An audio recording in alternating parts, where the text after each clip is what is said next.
The soldier who broke the wall was almost never the man who got rich. That is the first lie hidden inside nearly every story about a city being sacked. We imagine the breach opening, the soldiers moving in.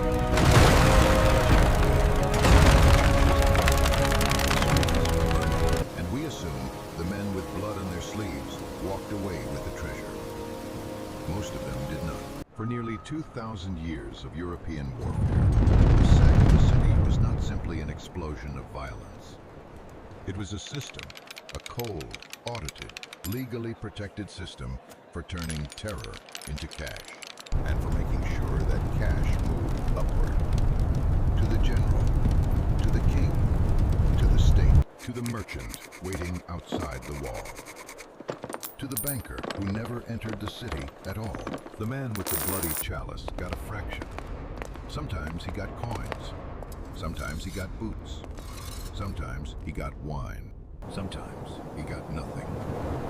And this is the question that matters. When an entire city's wealth changed hands in 72 hours of fire and steel, who actually got rich? A red flag rises above the capital.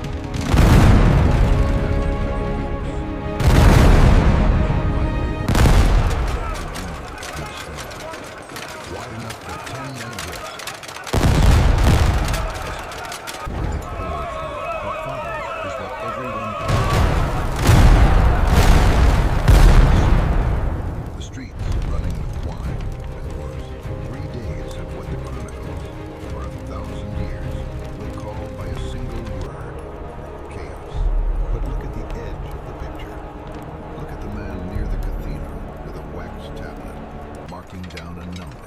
Look at the cart waiting in the haze beyond the broken wall. The merchant beside it. The scale already balanced. Look at the soldier who staggers out of a burning house, holding something heavy and gleaming. He does not walk deeper into the city. He walks back through the breach, towards someone who is already waiting to buy it. This is the part of the story that did not make the chronicles. It made the ledgers, the ordinances, the treaties, the legal codes of half a continent, the sack of a city. For nearly 200 years, European warfare was not just an explosion of primal violence. It was something stranger and colder. A scheduled, regulated, taxed, audited, mathematically divided economic event. And to understand who profited from it, we have to go back, not to the Middle Ages, further, to a republic that, more than 2,000 years ago, was already running war the way a modern firm runs a hostile takeover. The Roman Republic did not invent the sack of cities. Samaritans sacked, Assyrians sacked, Greeks sacked. What Rome invented was something more dangerous, a method for most ancient armies. Taking a city was a moment of frenzy. Soldiers grabbed what they could and ran. Officers sometimes tried to impose order. Usually, they failed. The man carried away was the loot he kept, minus whatever a stronger man took from him on the road home. The storming of the wall was the last move.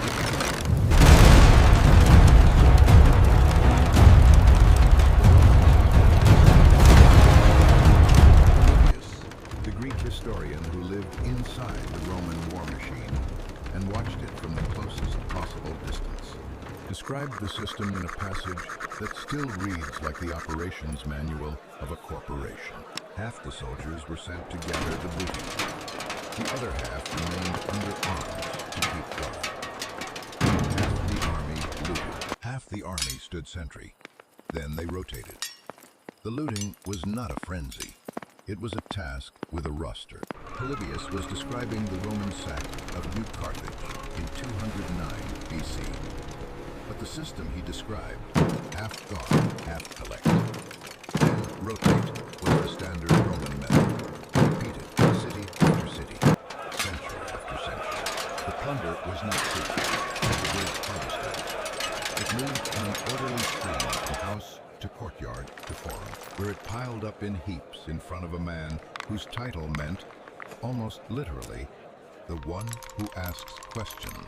The quaestor The quaestor is the bureaucratic ghost at the center of this story. He was not a general. He carried no banner. He sometimes wore no armor. He was an administrator, attached to the legions for one specific purpose: to count. He inventoried what came out of the houses. He weighed the gold. He measured the silver. He recorded the bronze and the iron. He cataloged the textiles. He assessed the slaves, and they were always slaves, because survival of a Roman sect often meant being sold into one. Then he turned every object and every human being into a number on a wax tablet. Then he turned those numbers into auctions. Picture the day after the slaughter. The surviving population was herded into the central forum of the city the legions had just conquered. The quaestor stands on a wooden tribunal. Around him, on benches in the burned colonnades, sit the wholesale slave traders who have been following the army for weeks, sometimes for months, in covered wagons stocked with chains. Some are Roman citizens. Many are not. Their business is volume. They are not buying individuals. They are buying lots, 20 here, 50 there, 100 at a time, to be marched to the coast, loaded onto ships, and sold piece by piece in markets, from Rhodes to Cadiz. The quaestor takes their bids. The gold flows into iron-bound chests that will travel under armed guard back to Rome. By nightfall, a city has been dissolved into cash flow. In the autumn of 212 BC, Rome sacked Syracuse. Marcus Claudius Marcellus, the general who took it, was a man of conspicuous culture. He wept, he says, when he looked down on the city from the hill and understood what his army was about to do. Syracuse, the city of Greek philosophers, the city of Archimedes, the most beautiful city of the Western Greek world. And he gave his Plunder was systematically collected. The Roman treasury took its supreme cut. Statues that had stood in Sicilian temples for 3 centuries were cratered and shipped to Rome to decorate the porticos of magistrates. Archimedes himself was killed in the streets, allegedly by a soldier who did not understand who he had cut down. Marcellus wept. Marcellus also went home very rich. In 146 BC, it happened again, and worse. Rome destroyed.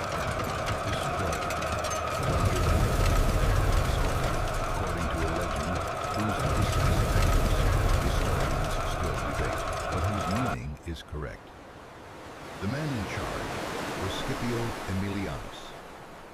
The system he ran was, by now, refined and brutal. Soldiers were divided into specialized looting parties, with assigned streets, assigned districts, assigned categories of goods. Every item was carried to the quaestor. Every item was auctioned. The proceeds were divided by rank, by precise mathematical formula, with the largest share going to the Senate and people of Rome, that is, to the state. The chain, before he ever entered the city, what fraction of the city he would receive. He also knew something else. If he kept anything for himself, rather than handing it to the quaestor, he was not just stealing from his fellow soldiers. He was stealing from the Senate and people of Rome. The penalty was crucifixion. This is the first and most important thing to understand about the sack of cities, and it is the opposite of what most people imagine. In the most successful military system the ancient world produced, the soldier who grabbed and ran was not a free man, enjoying the spoils of war. He was an embezzler.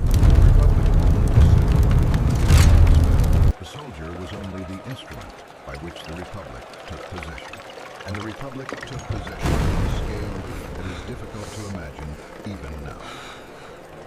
In 167 BC, after suppressing a revolt in Epirus, a region in what is now western Greece, a Roman commander named Aemilius Paulus sold the civilian population of 70 towns into slavery. Livy gives the figure as 150,000 souls. Even allowing towns were not destroyed at random. They were emptied according to a schedule. The people were inventoried, marched to the coast, and auctioned in lots to wholesalers who shipped them across the Mediterranean. The treasury of Rome received the receipts. The Greek-speaking population of an entire province ceased in a single coordinated operation. To be clear, there is no cure of anything by name. This was not aberration. This is policy. The system worked. The system always worked. And it was the system, not only the violence, that built an empire. Slowly, over centuries, the system did not vanish with it. It went underground. It survived in the memory of in the Germanic kingdoms that took over the western fronts, in the war bands of the early medieval north, in the chronicles of monasteries that recorded what kings did when they took a town. The basic logic of the Roman sack persisted. Pillage was not random. Pillage was distributed. The leader took his share. The followers took theirs. The losers, as a legal matter, ceased to own anything. What changed, and what would matter for the next 1,000 years, was who got to count. The quaestor's job, the bureaucratic task of inventorying, valuing, and dividing, passed, in the centuries after Rome, from a state official into a more confused and contested cast of figures.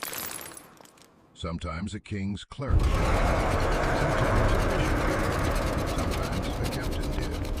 Sometimes, in places where central authority matters, nobody counted at all. And the system fell back on whatever the strongest man in the band could enforce. But the principle survived everywhere. Loot belonged, by right, to the man at the top, and was distributed downward by mathematical rule. It survived because it solved a problem that no other military arrangement had ever solved as well. The problem was simple. An army is expensive. Soldiers eat. Soldiers expect to be paid. Soldiers, if they are not paid, do not remain soldiers. And in a world without central banks, without standing taxation, without the credit instruments that would not exist for centuries, how was an army paid? The answer, increasingly and openly, was by promising it a city. Not every campaign ended in a sack, but the possibility of a sack was the underlying contract of pre-modern military service. The march, the siege, the disease, the assault, all of it was performed by men who had been told in plain language that if they survived and the city fell, they would receive their share. The general had a share. The king had a share. The clerks had a share. The merchants waiting outside the wall had a share, although not the share they pretended to want. And the foot soldier, finally, had a share. A small one. A counted one. A share that was, in the cold language of medieval property law, his by right, and would be taken from him by other means before his hands were even clean. By the time the first knights of the First Crusade reached the walls of Jerusalem in the summer of 1099, the framework Rome had refined more than 1,000 years earlier was waiting for them, in modified form, on the other side of the gate. They did not need to invent it. They had inherited it, and they were about to make it, for the first time, into the official property law of half a continent. The Crusaders were not Roman legionaries. They had no quaestor. They had no senate to steal from. They had no single machinery of state standing behind them, ready to absorb a city into ledgers and chests. They had something else, each other. When they came over the walls of Jerusalem on the 15th of July, 1099, after 3 years of march and starvation and zeal, they came as a coalition of independent lords. Each commanded his own followers. Each owed service to a different prince.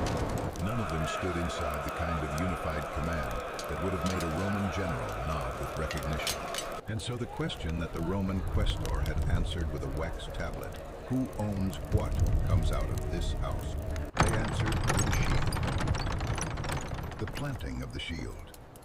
It is one of the strangest and most revealing images of the medieval sack. A soldier rushed into a wealthy estate.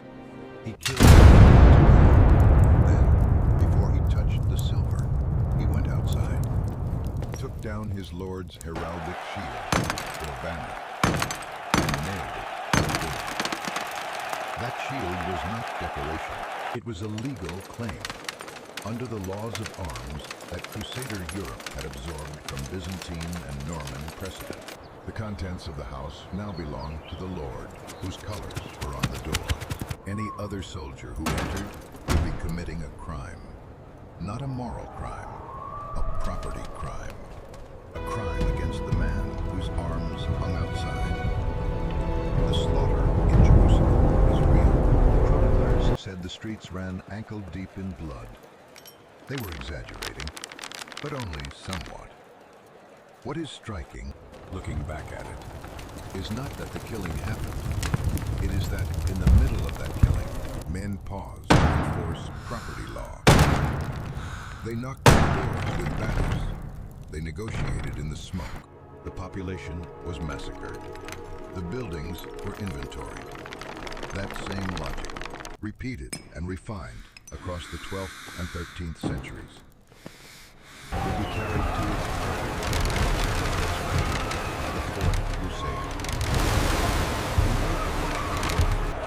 An army that had set out for Egypt instead arrived at Constantinople. The Fourth Crusade was a financial disaster from the moment it was conceived. The Crusaders had hired a Venetian fleet they could not pay for. The Venetians, instead of cutting their losses, embedded themselves in the army, redirected first against the Christian Hungarian city, then against the greatest Christian city in the world. On the 13th of April, after a botched siege and a Constantinople fell. What followed was, by reputation, 3 days of unrestrained sack. But what matters is what came next.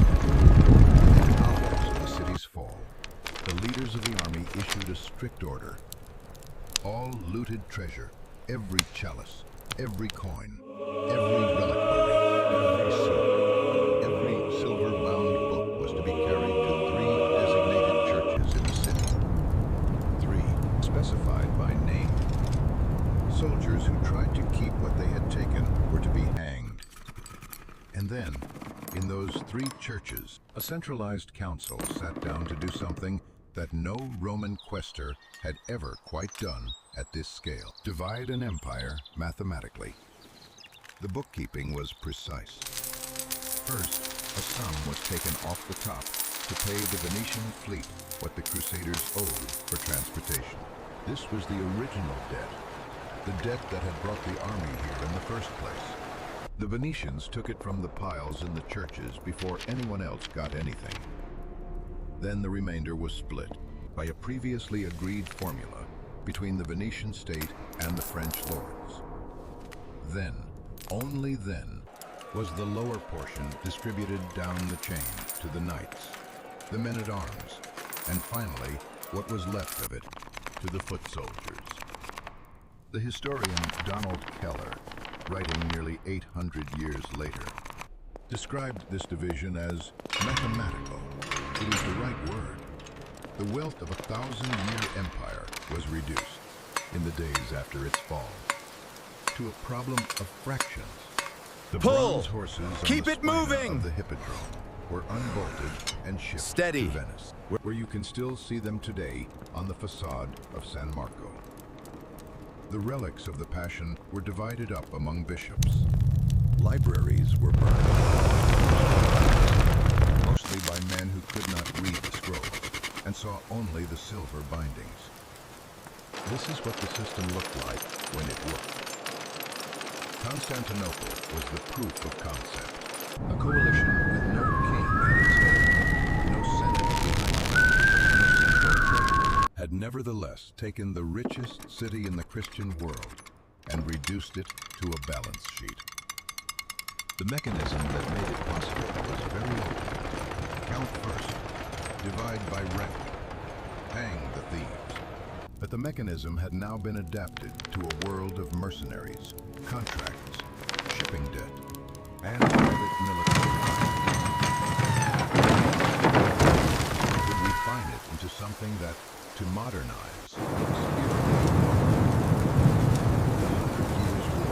which began in 1337 and would not end for more than a century, is the first European conflict for which we can speak, almost without metaphor, of a war. The English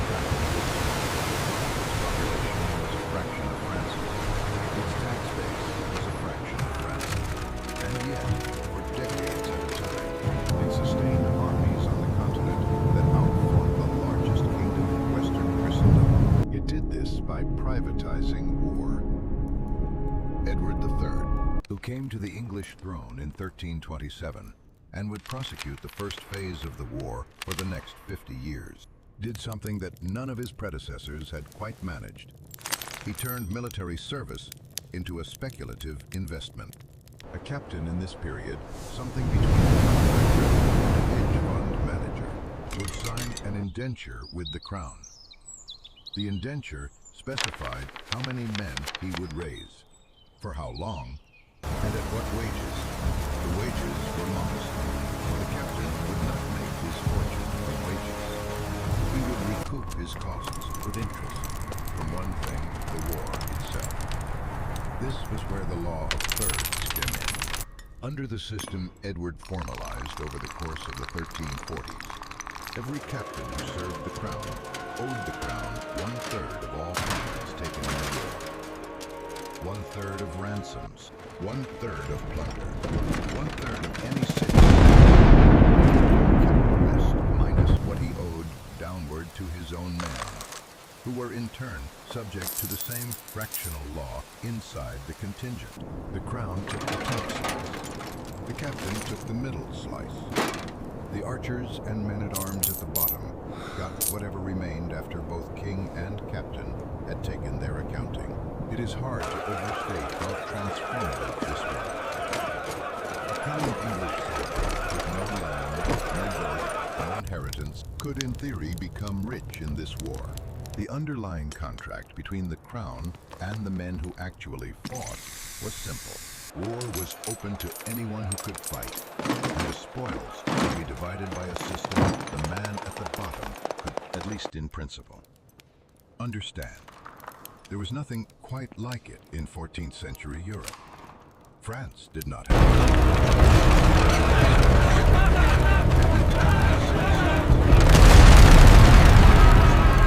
The English crown was, in effect, the venture capital fund of medieval warfare, and the wars in France were its portfolio. In July of 1346, an English army under Edward III captured the French city. The fight of Caen is described in detail in Jonathan Sumption's History, 100 Years' War. And what is most striking about it is how little the taking of the city resembles a moment of national glory. It looks much more like a quarterly earnings report. The men of substance in Caen were not simply killed. They were captured. They were held for ransom. The high-value prisoners, clergy, merchants, lesser nobility, were inventoried. Their wealth and connections were assessed. Ransom demands were drafted almost before the smoke had cleared. The crown took its third. The captains kept the rest. Several common English archers became, that summer, modestly rich. Several captains became, that summer, immensely rich. 40 years later, the system was so embedded in English military culture that Richard II issued a formal legal code to govern it. In July of 1385, Richard's Ordinances of War, the fundamental rules of conduct for English armies in the field, codified the chain of custody for prisoners. Article 18 required that no man be so bold as to take a prisoner without immediately bringing him to his captain or master. A upon pain of losing his share. Take a prisoner, declare a prisoner, hide a prisoner, lose your share. The administrative ghost of the Roman quaestor is unmistakable. Was running an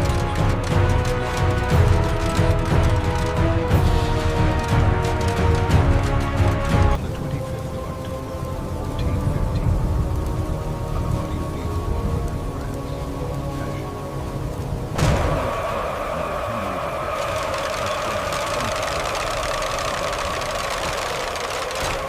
the battle is famous. The speech Shakespeare gave Henry, "We few, we many," is more famous. What is less remembered is what happened in the middle of the battle. And why? In the middle of the fighting, with the French still Hold the attacking, line. and the outcome Do not yet yield. decided, For England. Henry gave an order. He ordered his men to kill their prisoners. This is the version of Henry V that does not appear in Shakespeare. Hundreds, perhaps more than 1,000, French knights and noblemen had surrendered during the fighting. They were being held in the English rear for ransom. Henry ordered them executed on the spot. Some of his own captains refused. Some hesitated. The killings were done mostly by English archers, common men ordered to slaughter the captured aristocracy of France. The traditional story is bloodlust. The traditional story is rage. The traditional story is Henry the warrior king losing control in the heat of an existential fight. The traditional story is wrong. Look at the order again. Henry ordered the killing of the prisoners, but not all of them. The richest dupes, the ones whose ransoms could pay for entire campaigns, they were specifically pulled out of the kill order and kept safe. The men who died were the middling knights, the ones whose No. individual ransom was I not said no. catastrophic to lose.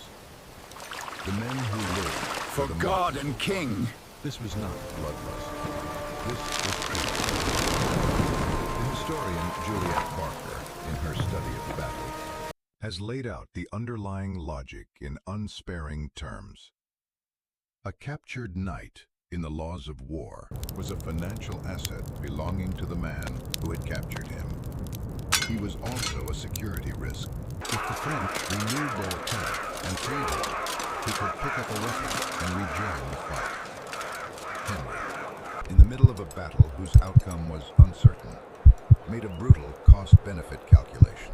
The merely valuable prisoners, most of them, were liabilities. He converted them with one order, from assets to corpses. The truly valuable prisoners, the dukes, he kept on the books, because their ransoms, once France was defeated, would fund the next year. The English archers who carried out the order would have understood the logic perfectly. They did not have the king's strategic view, but they knew the system. They knew that a ransom belonged to the man who took the prisoner, minus the crown's third. They had been raised on the mass of it. The killing was terrible. It was also, in the cold framework of the system, normal. After Agincourt, the men who had become rich in the long war went home and bought land. None more so than a Norfolk knight named Sir John Fastolf. Fastolf is one of the strangest figures in history. He was not from a great family. He fought hard in the long campaigns of the 1410s and 1420s. He systematized, there is no other word for it, the extraction of value from occupied France. He held towns. He levied ransoms. He demanded protection payments from villages that wanted to be left alone. He sold safe conducts. Then he invested his profits, year by year, in real estate back in England. By the time he died in 1459, Sir John Fastolf owned more property in East Anglia than almost any non-noble man alive. And the property had been bought, every acre of it, with the money of dead and ransomed Frenchmen. If Fastolf behaved this way in the modern imagination of medieval war, he would be a villain. In his own world, he was a respected knight. He was a member of the Order of the Garter. Chivalry, the idea goes, was supposed to constrain men like him. Chivalry was supposed to be the moral counterweight to the brutality of war, the code of honor that made medieval combat noble. But look at the actual legal codes medieval knights followed, and you find something else. The historian Maurice Keene, who spent his career studying the laws of war in the late Middle Ages, was unsparing about this. The law of arms was not a vague code of chivalry. It was a highly developed system of international property law designed to regulate the massive transfer of wealth that occurred during warfare. Forward, scum! Forward, scum! Do not stop! Hurry now! Move it, prisoner! Who had the right to ransom whom. It governed who could capture an enemy, how they had to declare it, who got the cut, what the prisoner could be forced to pay, when he could be released, and what happened if he refused. Chivalry was the operating system of medieval extortion. It was very, very precise about who got rich and how. Fastolf was not a perversion of chivalric values. He was the perfect chivalric knight. He followed the laws of arms to the letter. He audited his ransoms. He shared with his captains. He paid his archers their fractional shares. He kept ledgers, more meticulous ledgers than many merchants. He converted French silver into English farmland by the strict rules of the code he had sworn to uphold. The system had reached its medieval peak. A king at the top, a class of contractor captains in the middle, a code of law called chivalry, but functioning as property law that governed every transaction. One soldier at the bottom.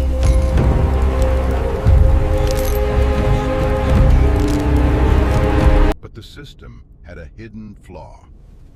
It worked when the king at the top could pay. It worked when the contracts were honored. It worked when the captains, the clerks, and the bankers all agreed on the math. The time is upon us. And by the early 16th century, it ended up being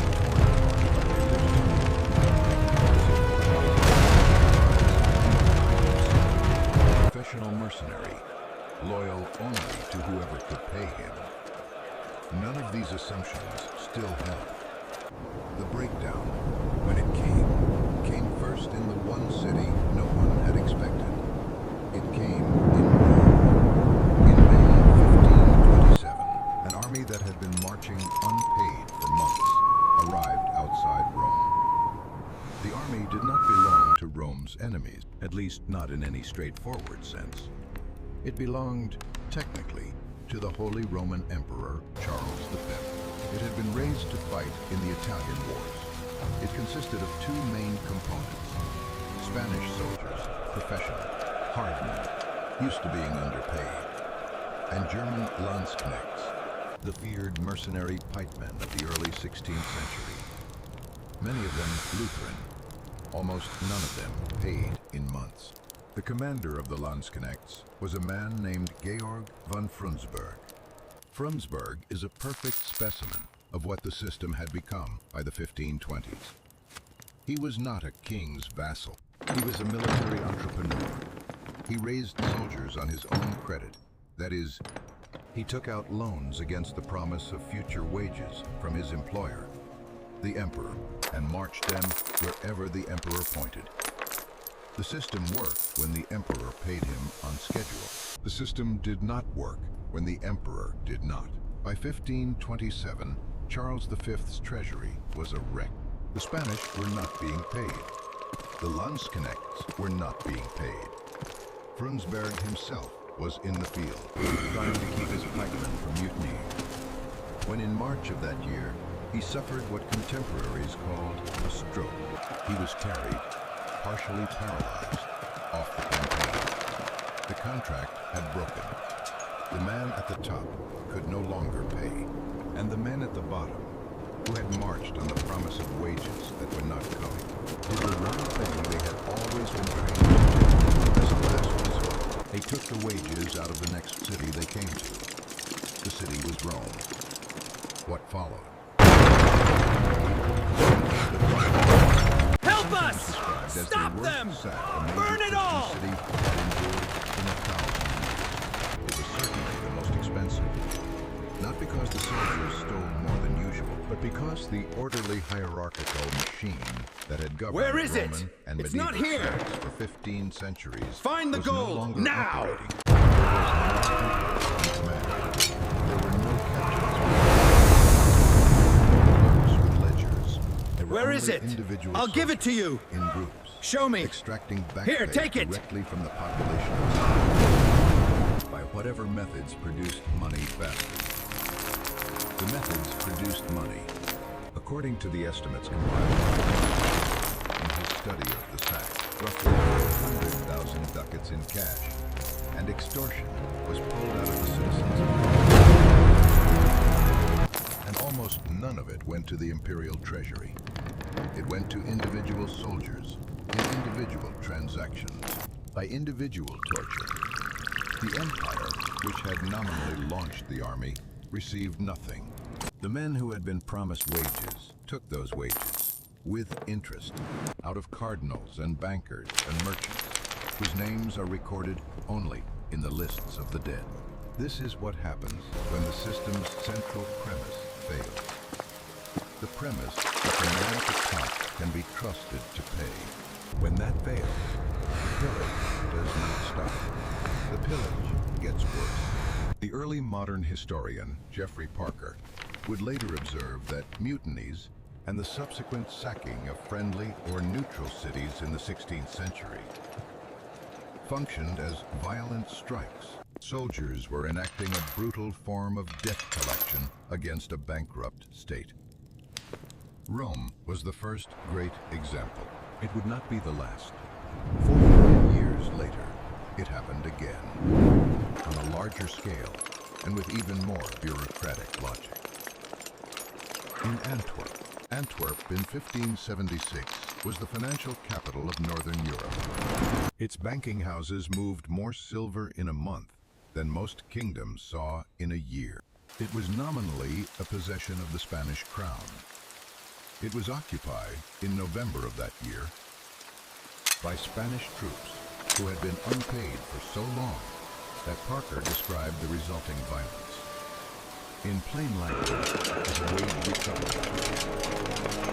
On the 4th of November, the Spanish garrison mutiny broke out of Open it! No, please! Force it! We need the coin! They're hiding! Do you see them? There, in the corner! The Spanish fury, and it has the right register of chaotic violence. But the violence was not aimed at random. The soldiers had lists. They knew, sometimes by name, which merchants were the richest. They knew which banking houses kept reserves on the premises. They extorted the wealthy first.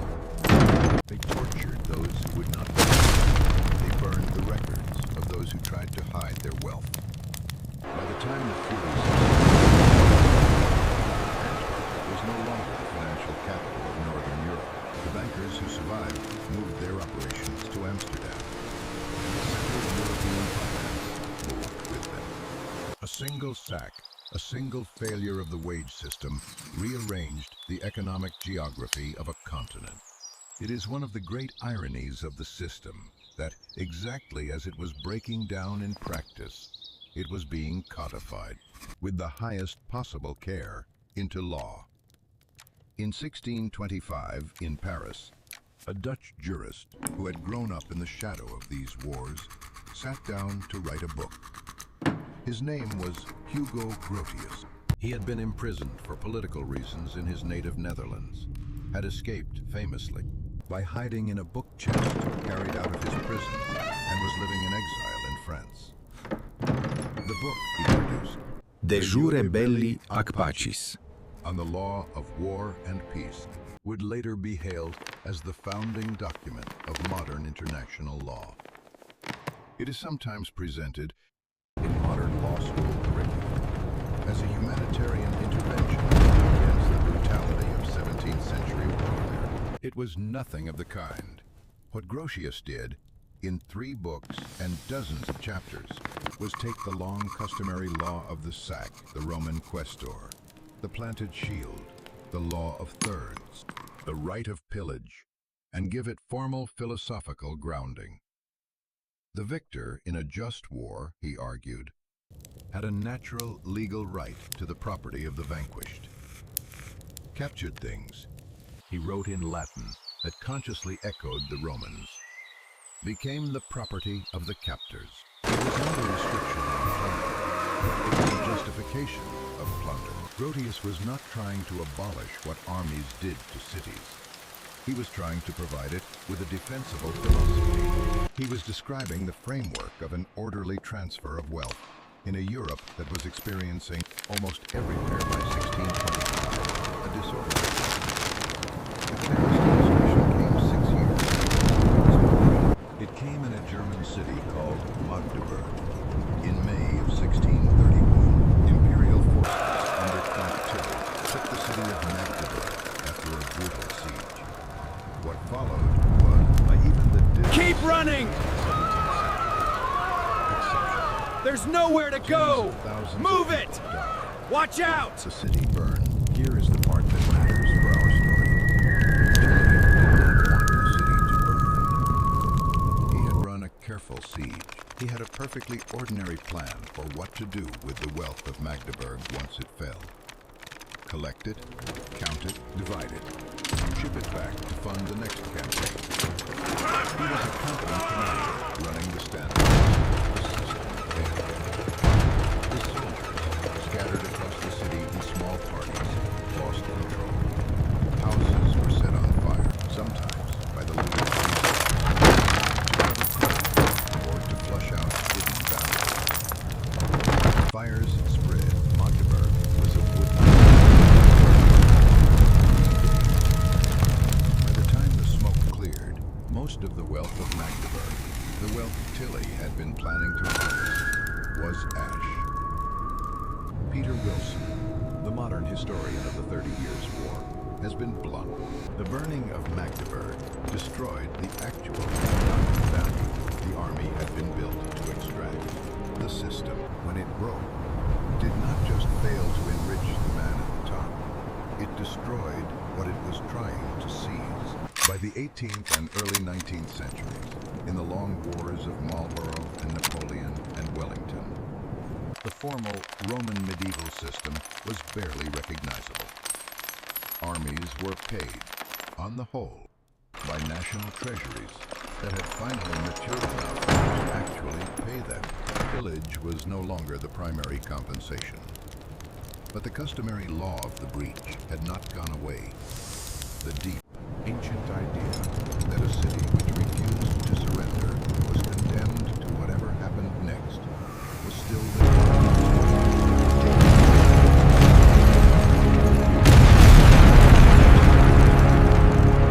In a Spanish town in 1812,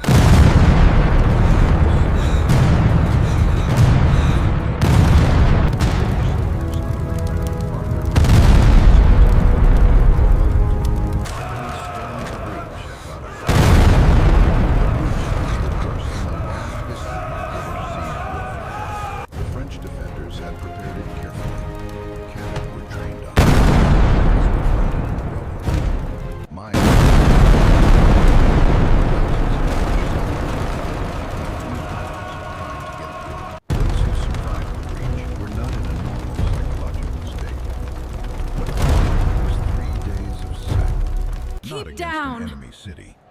Badajoz was Spanish. Mama, I'm nominally scared. an ally. Listen. Its only crime was that the French had occupied it and had refused, until forced, to leave. The British soldiers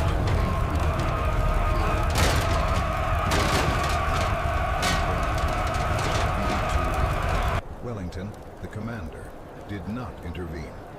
He could have. He observed in private correspondence later that the men who survived a deadly breach were entitled to certain expectations. He did not call it the law of arms. He did not have to. The unwritten contract was understood.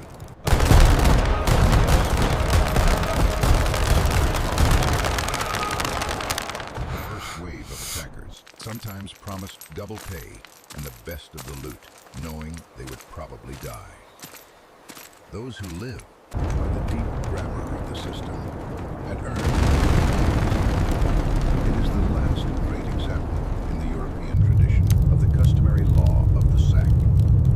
Older than any nation-state, older than any written code. By 1812, it was anachronistic.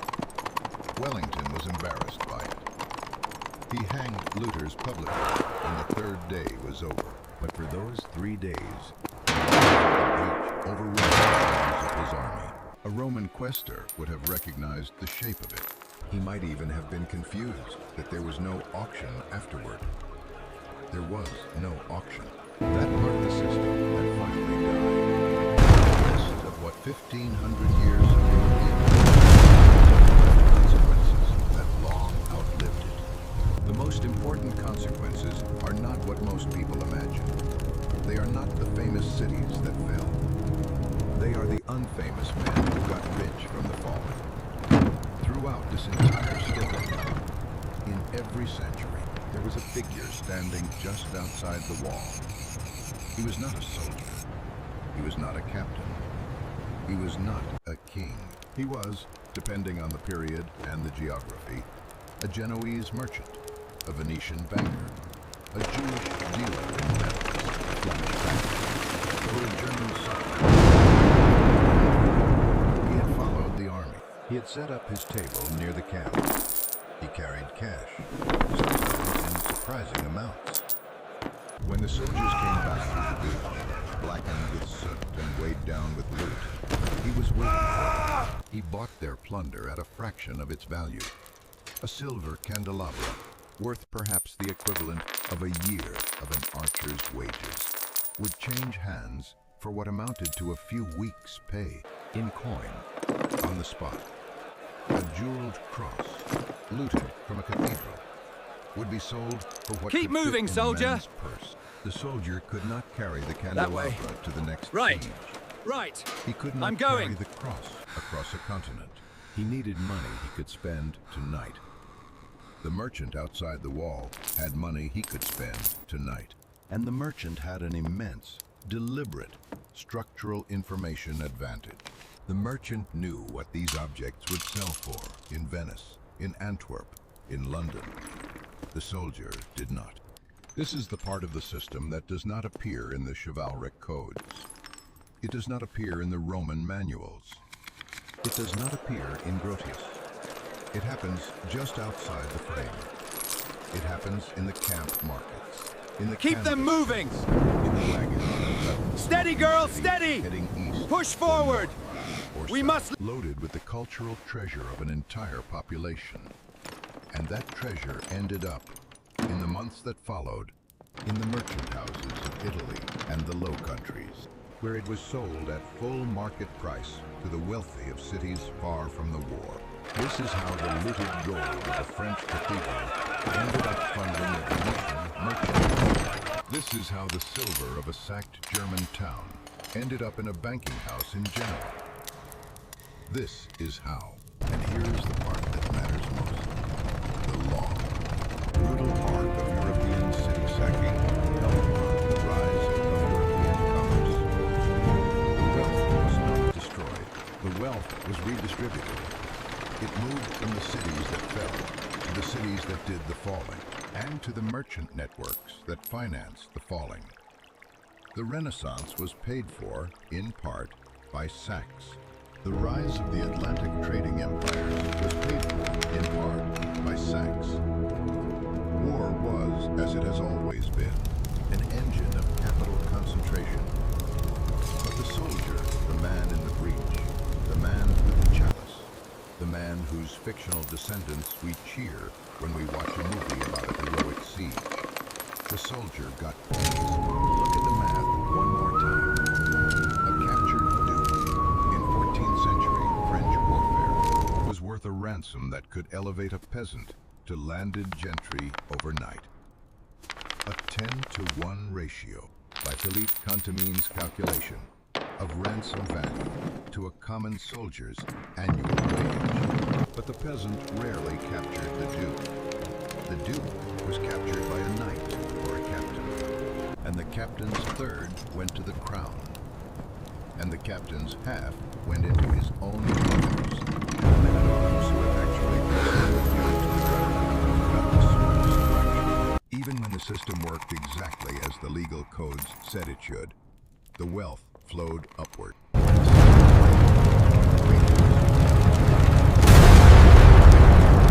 When they took matters into their own hands at Rome, or Antwerp, or Badajoz, the wealth still flowed upward, only more chaotically.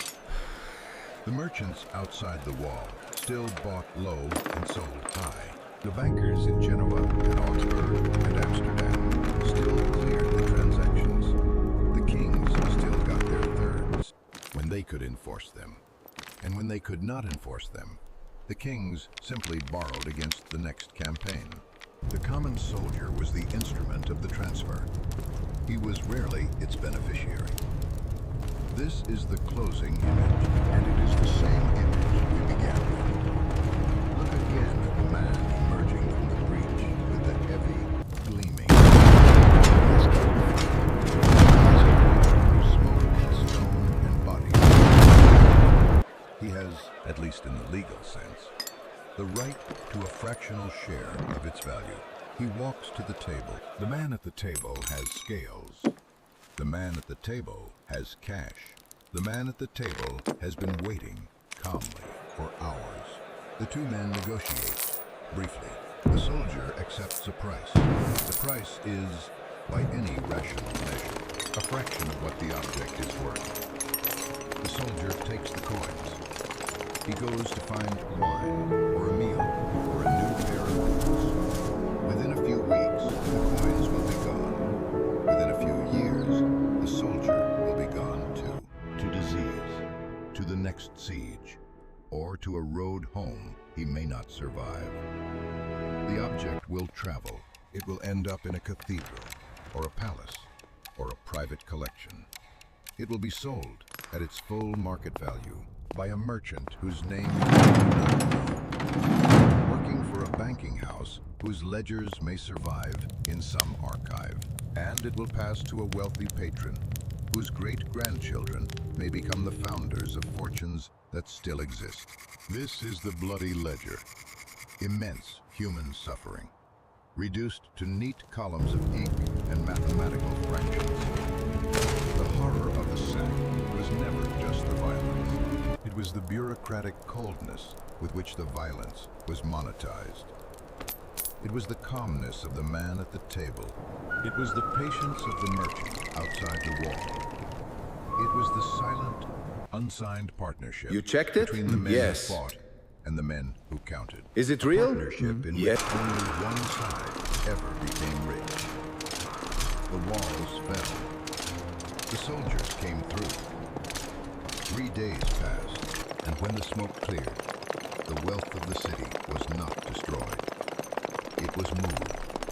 It moved upward and outward in a careful, calculated flow that the system had been running for 2,000 years.